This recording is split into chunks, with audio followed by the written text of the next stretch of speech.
Des mois de réflexion, Nicolas Sarkozy a finalement tranché. Il prend donc une mesure choc sur les minima sociaux. Lors d'un déplacement en Gironde sur le thème de la fraude sociale, le président a annoncé une obligation de travail de 7 heures par semaine pour les bénéficiaires du RSA, dispositif qui va d'abord être expérimenté dans une dizaine de départements. Sur place, l'envoyé spécial de BFM TV, Thierry Arnaud.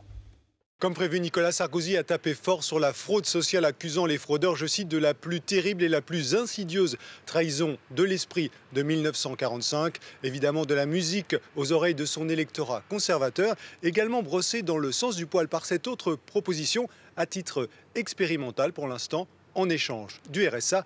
Pourquoi ne pas s'engager à travailler? D'ici à la fin de l'année, nous expérimenterons dans une dizaine de départements une obligation de travail de 7 heures pour les bénéficiaires du RSA. Une obligation de travail. Là aussi, que l'on me comprenne bien, ce n'est pas pour punir, c'est au contraire pour respecter, pour redonner de la dignité.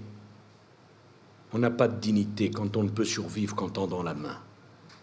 Nicolas Sarkozy qui annonce également la création d'un haut conseil pour réfléchir au prochain modèle de financement de la protection sociale en France. Mais son discours était surtout très politique. Il évoque ouvertement à plusieurs reprises la prochaine échéance présidentielle. Il dénonce les mensonges, l'irresponsabilité et même la lâcheté de ceux qui refusent sa réforme des retraites. Il n'était pas très difficile de suivre son regard résolument braqué vers François Hollande.